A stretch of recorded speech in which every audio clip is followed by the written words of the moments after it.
Mayor Vico Soto handang tumistigo laban sa mga diskaya? Iyan ang pag-uusapan natin patungkol sa kinabibiliban, hinahangaan at pinakamahusay na punong lungsod sa bansa ngayong araw po. Pero bago yan mga kaparokya ay humihiling ako na pakisubscribe ang aking YouTube channel.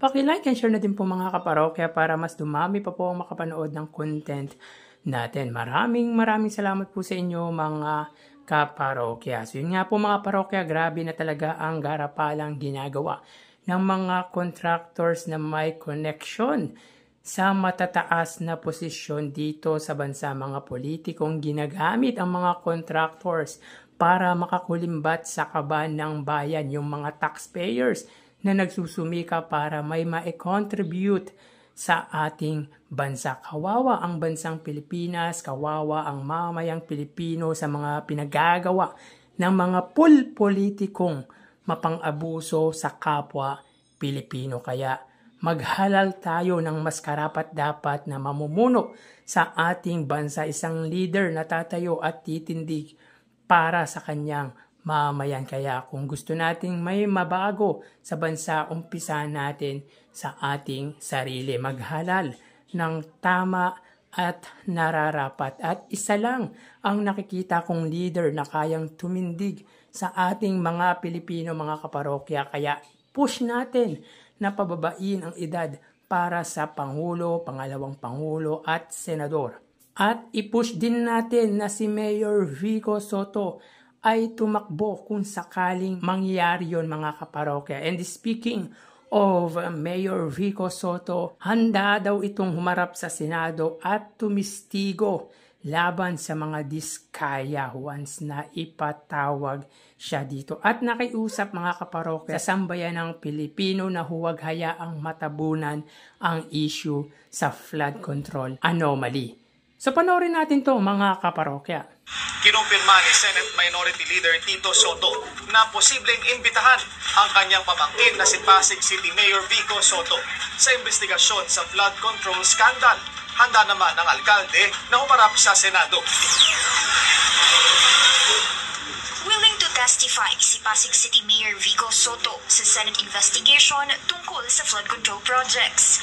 Isa si Mayor Vico sa mga nagbunyag ng samut-saring construction firms na pagmamayari ng Diskaya family.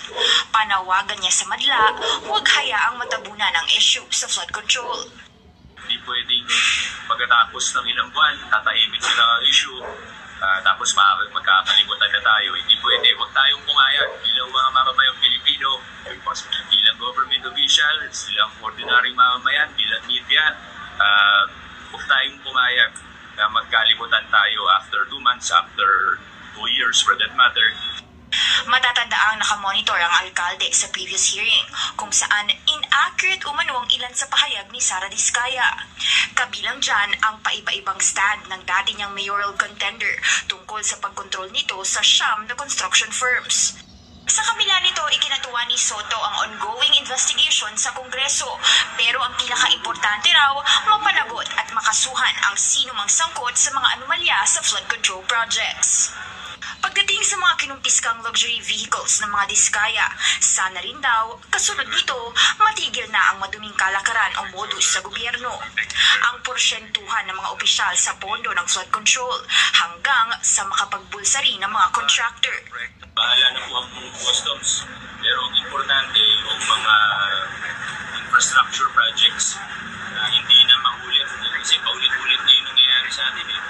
Nakikipag-ugnayan na ang Pasig City LGU sa gobyerno pagdating sa mga dokumento ng mga kontratista. Kabilang dito ang business permits dahil mukhang may fraudulent document daw ang ilan sa kanila na pwedeng gamitin sa case build-up ayon kay Soto. Kahapon may isang national government agency na humingi ng mga dokumento sa LGU. So binigay namin kagad.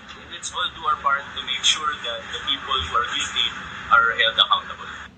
Katunayan, maging ang LGU, nagsasagawa na rin ng parallel investigation tungkol sa flood control projects. Higit sa 100 kontratista ang balak imbestigahan ng Pasig City LGU. Grabe si Mayor Vico Soto mga kaparokya, hangang-hanga po tayo kung sumagot ito sa mga interview. Hanga-hanga po tayo kung magsalita si Mayor Vico Sotto. Sinong mag-aakala na sa edad nito ay napaka-matured kung sumagot sa mga interview.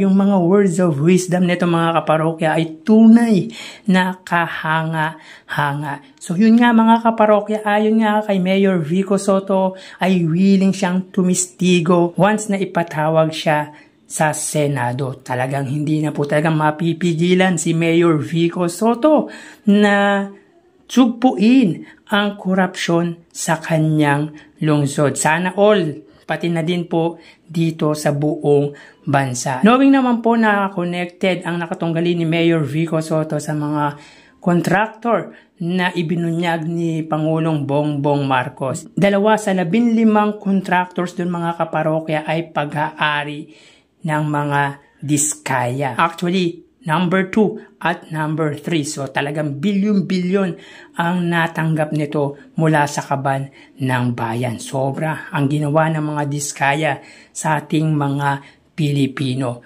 So ayon kay Mayor Vico Sotto ay huwag daw hayaang matabunan ang issue sa flood control. Naniniwala po tayo, agree po tayo sa sinabi ni Mayor Vico Sotto. Alam nyo dito sa bansa natin, kapag involve ang isang tao, like example, yung mga politiko ay gumagawa po ng ibang way para i-divert, para ilihis ang issue patungkol sa kanila. Ganito ang kalakaran dito sa ating bansa, partikular yung mga mandarambong na politiko. Kaya talagang sobrang nakiusap si Mayor Vico Sotto sa lahat ng mamamayan dito sa bansa na huwag hayaang tabunan ang issue patungkol nga po dito sa korupsyon ng flood control. Masasabi ko talaga mga kaparokya na sa ngayon po si Mayor Vico Sotto ang boses ng sambayanang Pilipino. Talagang iniisip nito hindi lang yung kapakanan ng kanyang mamamayan sa lungsod Pasig, kundi ang kapakanan ng mga pamilya dito sa ating bansa. Talagang leader na maituturing mga kaparokya na talagang sincero sa kanyang sinasabi. At ayon pa dito mga kaparokya, after daw ng mga nangyayari ay sana matigil na ang maduming kalakaran o modus sa gobyerno. Yan nga po yung mga kickbackan, yung mga SOP, yan daw ay sana ay matigil na. Daw mahirap gawin mga kaparokya. Kaya maganda niyan mga kaparokya kapag siya ang naging pangulo ng ating bansa, kapag siya ang naging leader nitong bansang Pilipinas. Naniniwala ako may kapasidad itong sugpuin ang korupsyon dito sa ating bansa. Alam ko, naniniwala ako na may plano ang butihing mayor para gumaan ang buhay ng mga Pilipino. Talagang plinano niya na yan mga kaparokya. Kasama niya sa plano ang iangat ang buhay ng bawat pamilyang Pilipino. At mga kaparokya, the good thing about it ay handa siyang makipagtulungan sa gobyerno. Meron po tayong nabasa mga kaparokya na si Mayor Vico Sotto daw ay nagbi-build up lamang dahil nga po sa pagtakbo sa next election. Sabi nga ni Mayor Vico Sotto ay hindi po siya tatakbo in any position by 2028 unless, mga kaparokya, unless kung amyendahan mga kaparokya ang sinusulong ng mga kongresista na palitan ang 1987 Constitution, particular nga po sa age requirement para sa pagkapangulo na from 40 years old ay gagawing 35 years old. Once na mangyari yan mga kaparokya, talagang ipupush po natin. Kahit po ayaw ni Mayor Vico tumakbo bilang Pangulo, ipupush po natin na tumakbo ito bilang Pangulo dahil naniniwala ko sa sinabi ni Sir Gardo Versosa na kung hindi lang si Mayor Vico Sotto ay malulugmok na ang bansang Pilipinas. So kayo mga parokya, anong masasabi nyo patungkol po dito? Please comment down below. So hanggang dito na lang po tayo mga parokya. Hashtag Protect Mayor Vico Sotto. Hashtag Push Mayor Vico Sotto for President. Thank you and God bless.